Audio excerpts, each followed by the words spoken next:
to view things. Okay, so the first thing that I would say is that when they argue morality, you should not argue policy. You will always lose. Morality always beats policy. It's why Republicans lose. Right? When they argue that it's immoral for you not to be nicer to the poor, and you argue, yes, but your policies are ineffective.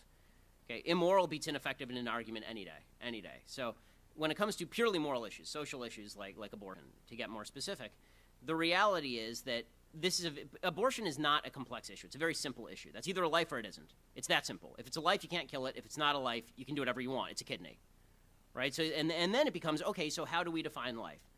And the answer to me is you define life by the same way that you would define life if you found it on Mars, right? If you found a single-celled organism on Mars, it's a life, right? I know, as somebody who has one baby and another on the way, that what's in there is not a random piece of tissue.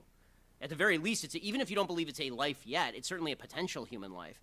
And that seems to be more valuable than your convenience.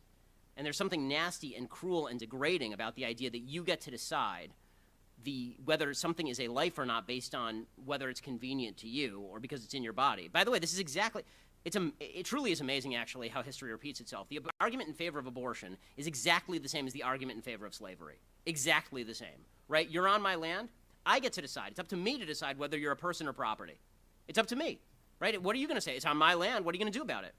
So when you have women who say it's in my womb, I get to decide based on what I feel today. I look into my heart, and I decide whether this is a child or not.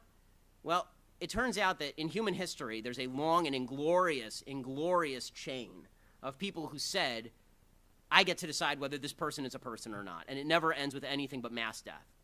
So if you want to be that person who says, okay, that's not a human life, I'm just going to flush it down the toilet because it's personal convenience, you can always tell, by the way, who is losing an argument by who's using the euphemisms. When it comes to abortion, the left uses nothing but euphemisms. Abortion, terminate the pregnancy, pro-choice.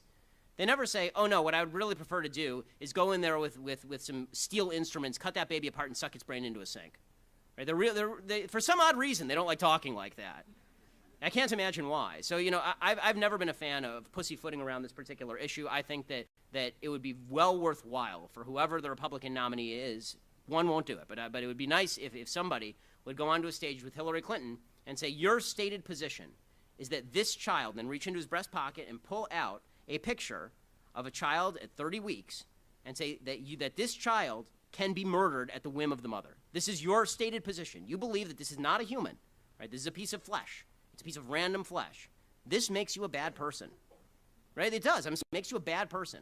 My wife's 30 weeks pregnant right now. That baby's kicking the hell out of her. I promise you, that ain't a random piece of flesh in there. That's my child and it's her child. And anybody who says differently ought to be caned. It's disgusting.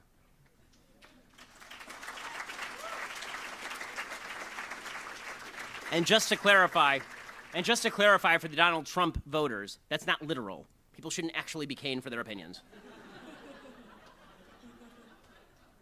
Is this on? I'm Mackenzie, and I go to Carpenter High School.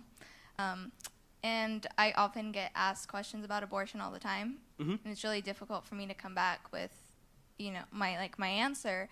And people always ask, well, what if the woman is raped? What do you do? What would you say in that case? Yeah, so what I always say with regard to rape, for example, is that if a woman is raped, we should find her rapist, we should track him down, and we should kill him, right? Or castrate him. These are my two options. Pick one.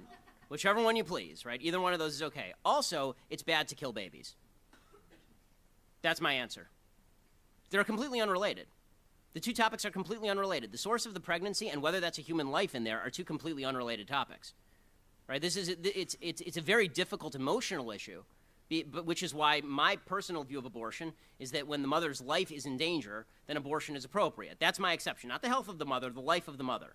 And for me, that includes suicidality, for example. So if a woman is suicidal and she's going to kill herself because she doesn't want to bear this child, then abortion is appropriate. But other than that, these are two separate issues, right? Because rape is wrong, and so is killing babies, it turns out. Two things can both be wrong. They're not equally wrong. In fact, it depends which way you view it. But the fact is that what they want to do is they also, let's be real about this, what the left wants to do is pick the outlier and then use it to justify all the rest of the abortions. Okay, 99% of the abortions in this country have nothing to do with rape. Nothing to do with rape. They have to do with people having irresponsible sex. They have to do with convenience. They have to do with age. They have to do with they don't like whether it's a boy or a girl. So what they like to do is they like to take the one outlier case and the one that tugs at the heartstrings, and then say, well, let's just make abortion legal in all circumstances based on that. How about this? I'll make an agreement with the left. Let's outlaw all rape except for rape. Now, are they happy? Of course not. Right? Of course not, because they're not really talking about rape. They're talking about how they want all abortions to be legal, and they're using a marginal example as the rule in order to make sure that abortion is legal across. You say that to them. If they say rape, you should say, listen, how about this? We'll make a deal. All the rapes, all of the pregnancies that do not spring from rape must be carried through to term. Now, are you happy? They won't be happy, I promise you. And that's how you expose them. That's how you say, well, then it really isn't about the rape, is it? You're just using that as an excuse.